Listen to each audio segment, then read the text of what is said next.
चलो देखो भाई, इधर देखो यहाँ क्या होता है। ठीक है, मोशन के बारे में पढ़ेंगे। मोशन क्या होती है? जब कोई ऑब्जेक्ट जो है अपनी पोजीशन को कंटिन्यूअसली टाइम के रिस्पेक्ट में चेंज करती है, तो हमने लिखा है मोशन क्या है? If an object changes their position with respect to time then it is said to be in motion. अब there are different types of motion. Motion के डिफरेंट टाइप्स होते हैं। पहली मोशन होती है ऑसिलेटरी मोशन, फिर हम बात करेंगे पीरियोडिक मोशन, फिर होती है straight line motion, circular motion and projectile motion. ठीक है, there are the different types of motion. Now we are going to discuss about the oscillatory motion. What is the oscillatory motion? ठीक है, oscillatory motion क्या होती है? जब कोई object जो है किसी पाथ को बार बार रिट्रेस करती है। ठीक है, जब कोई ऑब्जेक्ट अपने पाथ को बार बार रिट्रेस करती है, बट उस पाथ के अंदर एक मीन पोजीशन होती है और एक एक्सट्रीम पॉइंट होता है, तो उसको हम कौन सी मोशन बोलते हैं? ऑसिलेटरी मोशन बोलते हैं। ऑसिलेटरी मोशन में क्या होता है? हम बोल सकते हैं कि an object retrace their path about a mean position and both side to the mean position. यानी जो मीन पोजीशन होगी उसके दोनों साइड में वो अपने पाथ को क्या करेगी? रिट्रेस करेगी। पहले इस डायरेक्शन में गई, फिर वापस आई, फिर इस डायरेक्शन में गई, फिर वापस आई। इसको हम टू एंड फ्रो मोशन भी बोलते हैं। क्या बोलते हैं? To and fro motion. ठीक है, टू एंड फ्रो मोशन, या इसको एक नाम से और भी जानते हैं, टू एंड फ्रो मोशन, और इसको बोलते हैं back and fourth motion. Back and fourth motion about mean position होगी। ये हमेशा कैसे होगी? About mean position. ये हमें ध्यान रखना है कि इसमें एक मीन पोजीशन जरूर होगी। तो ये जो मोशन के बारे में हमने पढ़ा, ये हमने पढ़ लिया है कि जो ऑसिलेटरी मोशन होती है इसमें एक एक्सट्रीम पॉइंट होता है, एक्सट्रीम पॉइंट के बाद इसमें एक मीन पोजीशन होती है, और ध्यान ये देना है कि जो मीन पोजीशन से एक्सट्रीम पॉइंट तक की डिस्टेंस होती है इसको हम बोलते हैं एम्पलीट्यूड। क्या बोलते हैं? एम्पलीट्यूड। तो ये हमारी पहली हुई ऑसिलेटरी मोशन। कौन सी मोशन हो गई? ऑसिलेटरी मोशन हो गया। ठीक है, यहां तक लिखिए, लिखो जल्दी लिखो। ठीक है, तो इसको टू एंड फ्रो मोशन भी बोलते हैं, बैक एंड फोर्थ मोशन भी बोलते हैं, और इसमें एक मीन पोजीशन होगी और एक एक्सट्रीम पॉइंट होगा। नेक्स्ट जो है हमारे पास वो है हमारी पीरियोडिक मोशन। कौन सी मोशन के बारे में पढ़ेंगे अब? Periodic motion. तो पीरियोडिक मोशन में क्या होता है? देखो भी, जो पीरियोडिक मोशन है, पीरियोडिक मोशन में क्या होगा?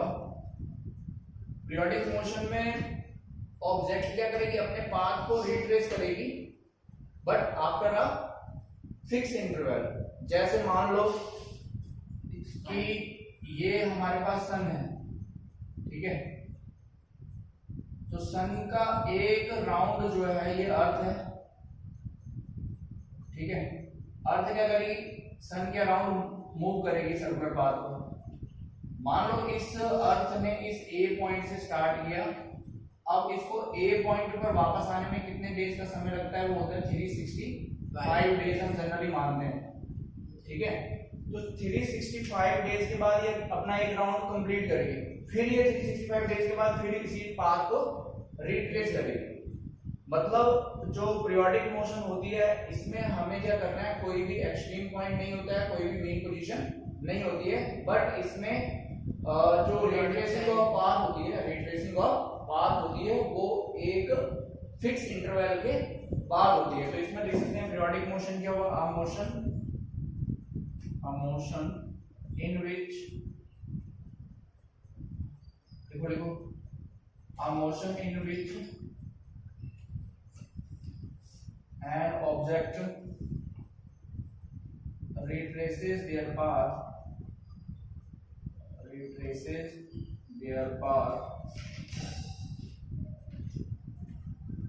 after a regular interval of time. After a regular interval of time. ठीक है, after a regular interval of time. तो किसी रेगुलर इंटरवल ऑफ टाइम के बाद ऑब्जेक्ट अपने पाथ को फिर से रिट्रेस करना स्टार्ट कर देती है। एग्जांपल लिख सकते हैं इसमें, motion of earth around sun. ठीक है, motion of earth around sun. तो ये आ जाएगा हमारे पास, ठीक है। इसको नोट डाउन करें जल्दी से।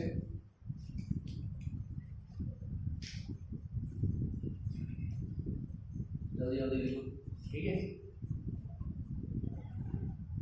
ठीक है, लिख दो इसको।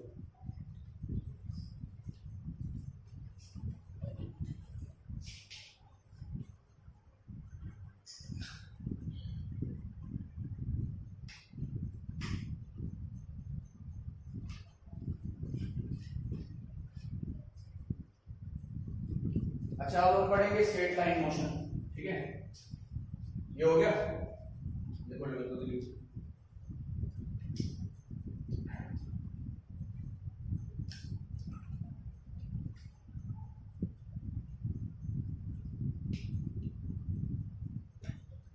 तो हमने दो टाइप की मोशन के बारे में बात कर ली, ऑसिलेटरी मोशन की बात कर ली, पीरियोडिक मोशन की बात कर ली। और मोशन क्या होता है कि भाई जब ऑब्जेक्ट जो है अपनी पोजीशन को टाइम के रिस्पेक्ट में चेंज करती रहती है, उसको हम क्या बोलते हैं, मोशन बोलते हैं। तो मोशन के डिफरेंट डिफरेंट टाइप पढ़ रहे हैं अभी, ठीक है।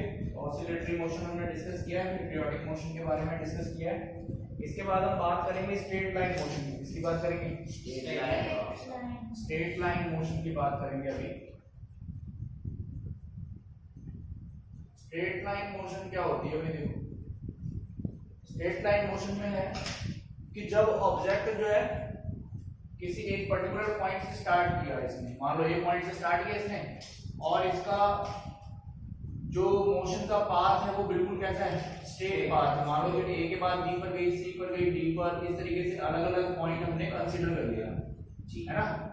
तो ये ए से जा रही है, लेकिन इसका पाथ कैसा रहता है, स्ट्रेट लाइन रहती है, ठीक है। जैसे हम बोल सकते हैं कोई भी लेवल रोड है हमारे पास, ठीक है, लेवल रोड हमने कंसीडर की, तो motion of a car on a level road, जो हमारा लेवल रोड है उस पर मान लो कोई कार मूव कर रही है, जो हमारी लेवल रोड पर क्या करेगी, कार मूव करेगी।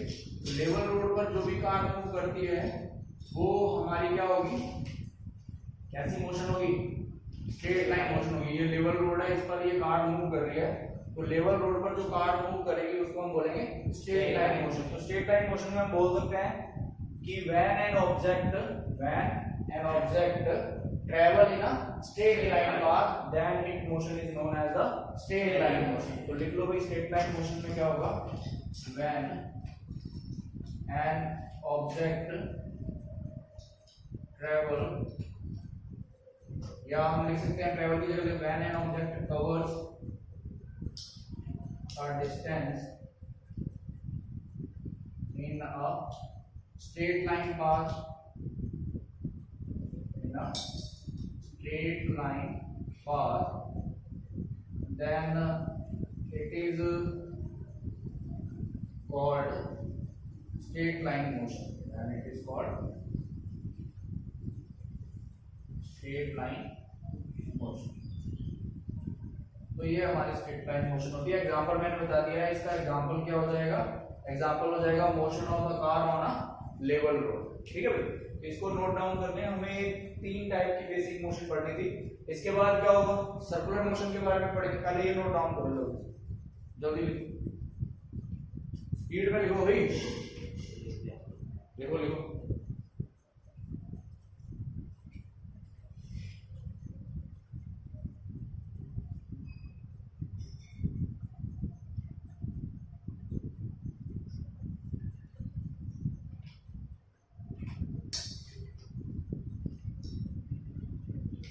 अरे आवाज नहीं करो, देखो।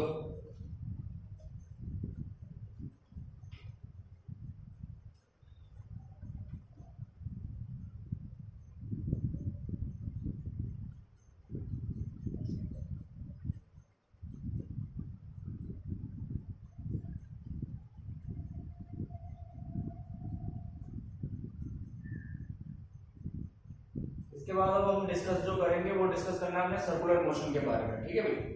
तो पहले वो सभी लिख लो, स्ट्रेट लाइन हो गया, ऑसिलेटरी हो गया, पीरियोडिक होगा। अब हम पढ़ेंगे सर्कुलर मोशन के बारे में। तो सर्कुलर के नाम से ही पता चल रहा है कौन सी मोशन हमने पढ़नी है, सर्कुलर मोशन। सर्कुलर मोशन का मतलब क्या है, जब कोई ऑब्जेक्ट जो है सर्कुलर पाथ पर ट्रैवल करेगी। जैसे हम लिख सकते हैं ये अभी हमारे सामने ये फैन चल रहा है तो मोशन ऑफ अ फैन, ठीक है। तो मोशन ऑफ अ फैन जो है वो क्या होगी, सर्कुलर मोशन होगी। या हम लिख सकते हैं motion of a tyre of bicycle या टायर ऑफ कार जो अपने बाइक है ना, बाइक की जो ये सर्कुलर उसका जो टायर होगा वो सर्कुलर मोशन को भी करता है, लेकिन उसमें दो टाइप की मोशन हो जाएगी, ठीक है। उसका क्योंकि जो टायर है वो सर्कुलर भी घूम रहा है और वो स्ट्रेट भी चल रहा है, तो जब दोनों मोशन का कॉम्बिनेशन आता है कि सर्कुलर भी हो रही हो और स्ट्रेट लाइन भी हो रही हो, उसको बोलते हैं हेलिकल। कौन सी बोलते हैं, हेलिकल मोशन बोलते हैं, ठीक है। अभी फिलहाल हम सर्कुलर के बारे में बात करेंगे। तो सर्कुलर मोशन में हमें क्या लिखना है, लिख लो। सर्कुलर मोशन में आ जाएगा when an object moves in a circular path, then its motion is called circular motion। तो ये हमने डिफरेंट टाइप के मोशन के बारे में डिस्कस कर लिया। प्रोजेक्टाइल मोशन के बारे में हम क्लास 11 में डिस्कस करेंगे। फिलहाल प्रोजेक्टाइल मोशन होती क्या है एक्चुअल में, अगर प्रोजेक्टाइल मोशन के बारे में बात करें तो प्रोजेक्टाइल मोशन को भी समझ सकते हैं। जैसे मान लो कि हमारे पास ग्राउंड है, ठीक है, ये ग्राउंड है, इस ग्राउंड से हमने किसी ऑब्जेक्ट को इस तरीके से थ्रो किया, ठीक है। मान लो ये थीटा एंगल पर यहाँ से थ्रो किया किसी ऑब्जेक्ट को, तो ये धीरे धीरे इस पाथ को फॉलो करेगा, ऐसे जाएगा, फिर ये इस तरीके का कर्व बनाते हुए वापस आएगा ग्राउंड पे, देखा भी होगा तुमने, ठीक है। तो इस तरीके की जो मोशन होती है वो हम क्या बोलते हैं, इसको बोलते हैं प्रोजेक्टाइल मोशन। तो इस मोशन में क्या होगा, जैसे ऑब्जेक्ट को मान लो इस O पॉइंट से तुमने लॉन्च किया तो ये एक मैक्सिमम हाइट को गेन करेगा, ठीक है। मान लो इसने मैक्सिमम हाइट को गेन किया, फिर इस हाइट को गेन करने के बाद वापस कहां पर आएगा, ग्राउंड पर आएगा। तो प्रोजेक्टाइल मोशन क्या होती है, प्रोजेक्टाइल मोशन होती है कि जब हम किसी ऑब्जेक्ट को ग्राउंड के साथ थीटा एंगल पर प्रोजेक्ट करते हैं तो वो जिस पाथ को फॉलो करते हुए ग्राउंड पर वापस आता है उसको हम बोलते हैं प्रोजेक्टाइल मोशन। और प्रोजेक्टाइल क्या होता है, ये एक ऑब्जेक्ट होती है। जैसे मान लो तुमने यहाँ से स्टोन को थ्रो किया है, तो स्टोन को थ्रो करने पर क्या होगा भाई, ये ग्राउंड पर वापस आएगा, लेकिन वो स्टोन पर सिर्फ कौन सा फोर्स वर्क कर रहा हो, ओनली ग्रेविटी फोर्स वर्क कर रहा हो, यानी कि सिर्फ उस पर जो फोर्स लगेगा वो अर्थ लगा रही हो। अदर फोर्सेज, हम सारे फोर्सेज को क्या करेंगे, नेग्लेक्ट मानकर चलेंगे। जब अर्थ का फोर्स किसी पर्टिकुलर ऑब्जेक्ट पर अप्लाई होगा और थीटा एंगल पर प्रोजेक्ट किया तो कुछ ऐसा पाथ बनाएगी, तो इस वाले पाथ को हम कौन सा पाथ बोलते हैं, प्रोजेक्टाइल मोशन की फॉर्म में इसकी स्टडी करते हैं। फिलहाल इसको हम बाद में डिस्कस करेंगे। अभी आप लिख लो भाई सर्कुलर मोशन क्या होती है। सर्कुलर मोशन का एग्जांपल क्या हो जाएगा, अगर सर्कुलर मोशन का एग्जांपल देना हो तो क्या लिख सकते हो, मोशन ऑफ अ फैन, ठीक है। एग्जांपल में लिख सकते हैं मोशन ऑफ अ फैन, ठीक है। फैन जो मूव कर रहा है वो हमारा सर्कुलर मोशन कर रहा है। तो ये हमने मोशन के बारे में बहुत ही डिटेल में पढ़ लिया। इसके बाद हम टर्मिनोलॉजी इस चैप्टर में जो यूज होगी वो पढ़ेंगे। डिस्टेंस क्या होती है, डिस्प्लेसमेंट क्या होती है, स्पीड क्या होती है, वेलोसिटी क्या होती है, एक्सीलरेशन क्या होता है। फिर हम बात करेंगे इक्वेशन ऑफ मोशन की, कि डिफरेंट टाइप की जो क्वांटिटी है उनको हम आपस में रिलेट कैसे करेंगे, कि फिर उनके जो रिलेशंस आएंगे वो इक्वेशन ऑफ मोशन में स्टडी की जाएगी। तो फिलहाल ये नोट करें जल्दी से।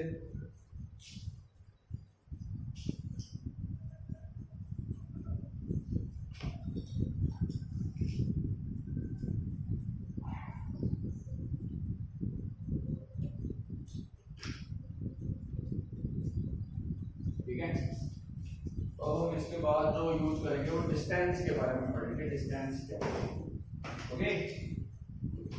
अच्छा आप देखो,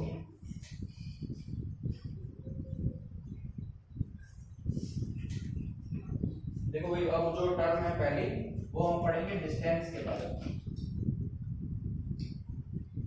डिस्टेंस क्या होता है, मान लो ये एक ऑब्जेक्ट है ए पॉइंट पर भी, अब ये ए से बी तक मूव करती है मान लो, ठीक है।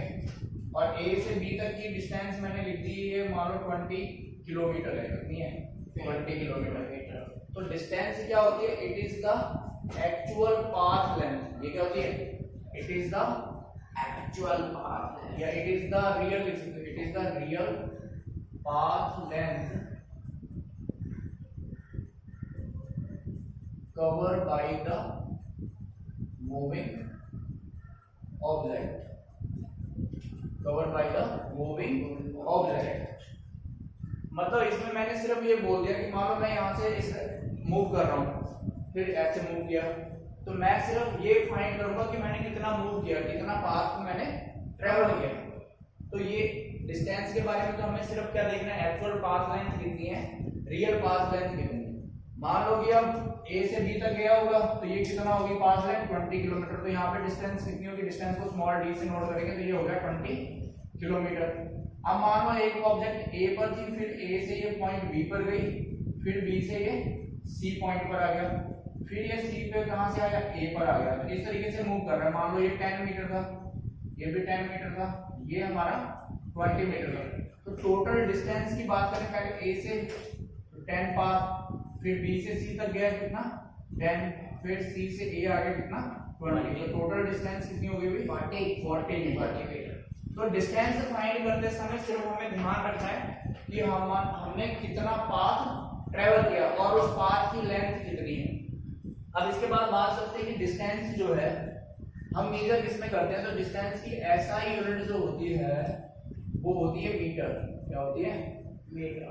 कि डिस्टेंस को हम किसमें मेजर करेंगे, मीटर में मेजर करते हैं। SI यूनिट जो सिस्टम ऑफ इंटरनेशनल यूनिट है वो हमारे उसके अकॉर्डिंग इसकी SI यूनिट क्या होती है, मीटर होती है। फिर ये क्वांटिटी की बात करें, जो फिजिकल क्वांटिटी है, फिजिकल क्वांटिटी क्या होती है, जिसको हम मेजर कर सकते हैं, चाहे उसकी मेजरमेंट हम डायरेक्ट मेथड से करें या इनडायरेक्ट मेथड से करें, बट उस क्वांटिटी को हम मेजर कर सकते हैं। तो ये फिजिकल क्वांटिटी है। अब फिजिकल क्वांटिटी में भी दो टाइप की होती है हमारे पास, एक होती है स्केलर और एक होती है वेक्टर। ठीक है, तो डिस्टेंस कैसी क्वांटिटी है, distance is a scalar quantity. ठीक है, डिस्टेंस कैसी क्वांटिटी है भाई, स्केलर क्वांटिटी है। अब स्केलर और वेक्टर क्या होते हैं उसको समझ लेते हैं थोड़ा सा। मैं एग्जांपल स्केलर देख लेते हैं और एक वेक्टर को भी देख लेते हैं क्या क्या होता है।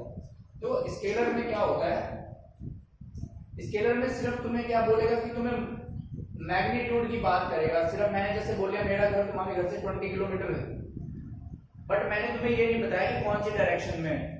मतलब तुम्हारे पास अधूरी नॉलेज है। या मैं ऐसे बोलूं मेरा घर तुम्हारे घर से कितना है, 15 किलोमीटर है, या तुम्हारा स्कूल तुम्हारे घर से 10 किलोमीटर है। तो यहाँ पर सिर्फ क्या बताया जा रहा है, प्लेसेस के डिस्टेंस के बारे में बताया जा रहा है। वहां पर हमें कोई भी डायरेक्शन नहीं बताई जा रही कि हमें किस डायरेक्शन में मूव करना है। तो जो स्केलर क्वांटिटी होती है इसमें क्या होता है, only magnitude is given, only magnitude is given. Scalar में सिर्फ क्या होगा, मैग्नीट्यूड गिवन होगा। इसमें क्या होगा, direction is not defined, direction is not defined, इसमें डायरेक्शन को डिफाइन नहीं किया जा सकता है। और वेक्टर में क्या होता है, वेक्टर में क्या होगा, मैग्नीट्यूड भी होगा, magnitude and direction both are given. ठीक है, बोथ आर गिवन। और इसमें क्या होगा, इसमें डायरेक्शन डिफाइन होती है, डायरेक्शन इज डिफाइन। मतलब जैसे मैंने बोल दिया कि मेरा घर तुम्हारे घर से 10 किलोमीटर ईस्ट डायरेक्शन में है, तो तुम अब ईस्ट में ही मूव करोगे, मतलब एक पर्टिकुलर डायरेक्शन होगी तुम्हारे पास। तो जहां पर मैग्नीट्यूड और डायरेक्शन होता है वो हमारी कौन सी क्वांटिटी होती है, वेक्टर होती है। और जहां पर सिर्फ और सिर्फ हम किसकी बात करेंगे, मैग्नीट्यूड की बात करेंगे, वहां पर कोई भी डायरेक्शन हमें डिफाइन नहीं की हुई है। तो कोई भी डायरेक्शन डिफाइन नहीं की होगी तो स्केलर होगी। तो डिस्टेंस हमारे पास कैसी क्वांटिटी है, स्केलर क्वांटिटी है। इतना बात समझ में आ गई सभी को। और इसके बाद हमने डिस्टेंस को पढ़ रहे हैं, तो डिस्टेंस होती क्या है एक्चुअल में, कि कितना हमने पाथ ट्रेवल किया। वो पाथ जैसा मर्जी हो, स्ट्रेट पाथ भी हो सकता है, ट्रायंगुलर पाथ है, सर्कुलर है, किसी भी तरीके का कोई पाथ हो। ठीक है, अगर मैं सर्कुलर पाथ की बात करूं जैसे ये है, ठीक है, मान लो इस ऑब्जेक्ट की रेडियस कितनी है, r है, और इस ऑब्जेक्ट ने a पॉइंट से स्टार्ट किया और वापस कहां पर आ गई है, a पर। तो इसकी डिस्टेंस कितनी हो जाएगी, कोई ऑब्जेक्ट वन राउंड में कितना डिस्टेंस ट्रेवल करती है वो उसकी सर्कमफेरेंस के इक्वल होगी। तो इसकी डिस्टेंस कितनी हो जाएगी, 2 पाई r। इसकी वन राउंड की जो डिस्टेंस आएगी वो कितनी आएगी, 2 पाई r आ जाएगी। ठीक है, इसको नोट डाउन करने जल्दी से, 2πr आ जाएगी, जल्दी नोट करें जल्दी।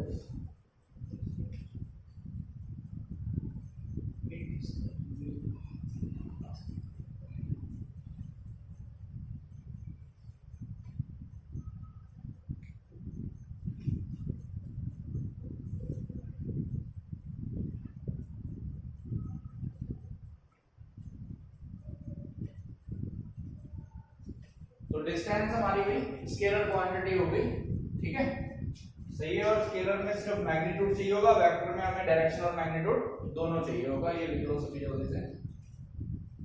ऐसा यूनिट याद रखेंगे, ये पूछा जाता है एग्जाम में, ऐसा यूनिट बताओ क्या होता है। फिजिकल क्वांटिटी मैंने बता दिया, जिसको हम डायरेक्टली या इनडायरेक्टली मेजर कर सकते हैं। दो टाइप की होती है, स्केलर और वेक्टर। स्केलर में सिर्फ आपको मैग्नीट्यूड और डायरेक्शन, मैग्नीट्यूड गिवन होगा, डायरेक्शन गिवन नहीं होगी। और वेक्टर में आपको मैग्नीट्यूड और डायरेक्शन दोनों को डिफाइन किया होगा, पर्टिकुलर आपको बताएगा, ठीक है। तो डिस्टेंस को हमने बता दिया है। इसके बाद अब जो नेक्स्ट है, जो नेक्स्ट पैरामीटर इस चैप्टर में आएगा वो डिस्प्लेसमेंट आएगा, ठीक है। फिर हम दोनों में डिफरेंस पढ़ेंगे, डिस्टेंस और डिस्प्लेसमेंट में क्या डिफरेंस है, ठीक है। तो आज फिलहाल इतना ही कर लो आप सब लोग, ठीक है, करो अच्छे से।